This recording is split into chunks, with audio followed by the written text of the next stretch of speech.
Alright, I owe you guys a Harronir theory. Unfortunately, because the last 6 months have been a task, I've only been able to get around to making this video now, and even then this series is going to be the abridged version. So it's safe to say, on top of the usual salt required for these out-of-date theories, add an extra truck just to be sure. With that said, here is my Harronir theory. Most theories of the Harronir you have heard so far make the assumption that they are the missing link between trolls and elves. This theory instead assumes the Harronir are the origin. It assumes the Harronir came first. How so? Well, from the top, Elune found about the experiments the Titans were doing on the lower and wanted to stop them from happening. Elune couldn't send an army or rally the Shadowlands because I think there was, and probably still is, an unspoken alliance between the Eternal Ones and the Pantheon, which spawned from the Shadow's invasion of Bastion, which possibly originated from Black Empire Azeroth. Because of this alliance and the rules associated with it, I think Elune needed to infiltrate Azeroth to achieve her goal of freeing the lower. From here, I think Elune went to Sire Denathrius. Yes, that Sire Denathrius, the creator of the Venthyr and Anathrezim, and collaborated with him to create the Harronir. Now, not being completely naive, after the Harronir were initially created, I think Elune did something similar to the cleansing of the Night Warrior that happened to Runda to ensure the Harronir's loyalty. If it turns out most, if not all of the Harronir other than Orwenna have hereditary blue eyes, I assume this event is probably the cause. From here, Elune now needed a way onto Azeroth. That was not through the Emerald Dream, as the Titans were watching the realm. To overcome this hurdle, I think Elune convinced her sister, the Winter Queen, to help her create a back door onto Azeroth that started in Ardenweald. The back door they created obviously worked, and eventually became the realm we know as the Other Side. Yes, that other side, the Troll Afterlife. Other side. This point will be explained later. With backdoor now open, I think Freya or Aenar were told about the Harronir and showed them how to access and travel the world routes. This would ensure the Harronir would not be noticed as they travelled Azeroth attempting to free the lower. And so at this point, everything seems to be going really well. So of course, what went wrong? Short answer, Denathrius. Long answer, Denathrius probably knew from the beginning or figured out Elune's plan, and considering he was a traitor since day one, he probably saw this as an opportunity to either break the alliance between the Pantheon and the Eternal Ones, and or possibly get Elune banished from the Shadowlands. Either way, I think Denathrius told his other co-conspirator, Moizala, what Elune was doing, and from there Moizala set out to corrupt the Harronir. This is when I think what I am just calling the first blood schism occurred. Moizala, assumedly through lies and manipulation of the sort, probably convinced the Harronir to start using blood magic, the use of which corrupted them and the back door to the Shadowlands.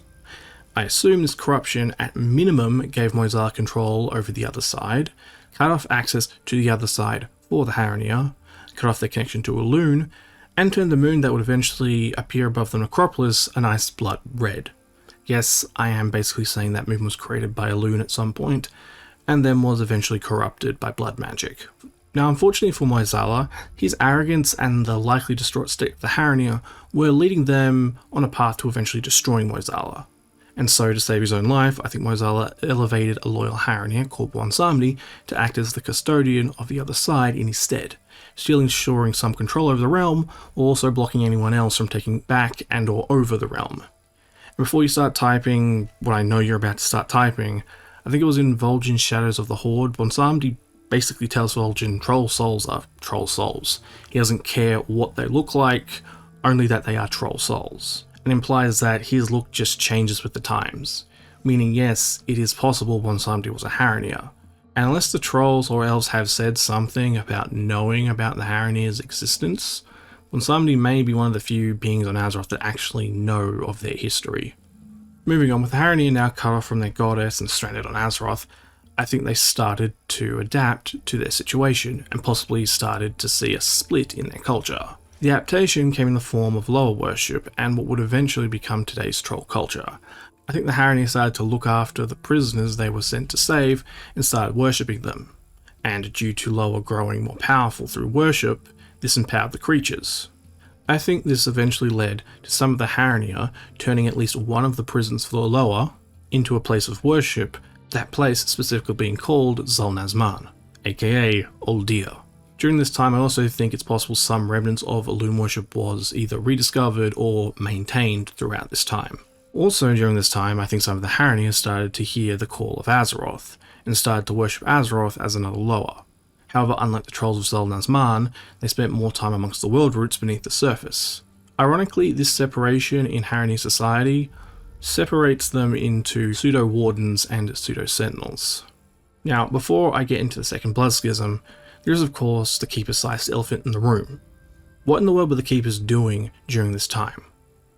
Well, I assume everything going on with the Harronir was likely happening during and or around the betrayal of Loken and the Winterscorn War, meaning the Keepers were preoccupied fighting themselves to even consider paying attention to one of their labs going quiet, or not reporting back properly. Coming back to the Harronir, unfortunately during this era, the Second Blood Schism eventually happened. This time, instead of cutting Harronir off from their gods, the corruption warped the appearance of the Harronir depending on their exposure to the blood, and assumedly drove some of them outright mad, in turn creating the first blood trolls. The Harronir that were not driven mad, I assume escaped Zal-Nazman and were led by their king at the time, King Dazar, to their new home on the surface. This new home eventually being named Zuldazar, and due to the changes these Harronirs went through, due to the blood of Cahoon, I think the Nazmani Harronir started to call themselves trolls instead of Harronir. For the Harronir below the surface, I think what happened in Zal-Nazman was a dire warning. I think it warned them about the dangers of Old God blood and or reaffirmed the dangers of Old God blood to them, and overall saw them double down on their old instincts as infiltrators. The result of all this being the current Harronir culture we know of today, where just exposing your existence is considered taboo. I think this isolation underground eventually led to a near singular worship of Azeroth that potentially overlapped with their old beliefs in Elune.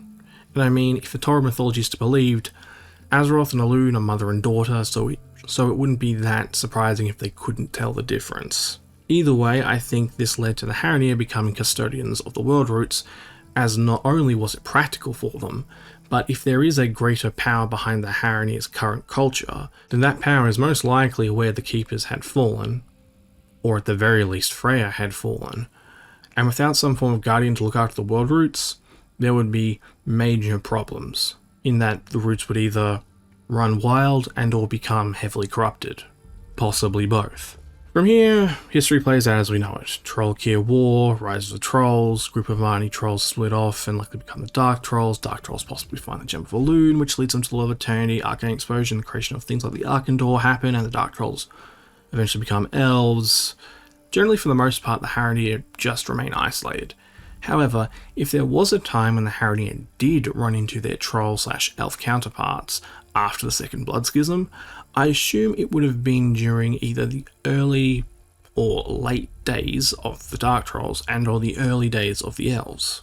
Why? Well, most of the Dark Trolls were known to be subterranean by nature, avoiding daylight when they possibly could, so it is possible these trolls had encounters with the Harronir. However, if so, no such encounters are recorded, or at least none that I know of.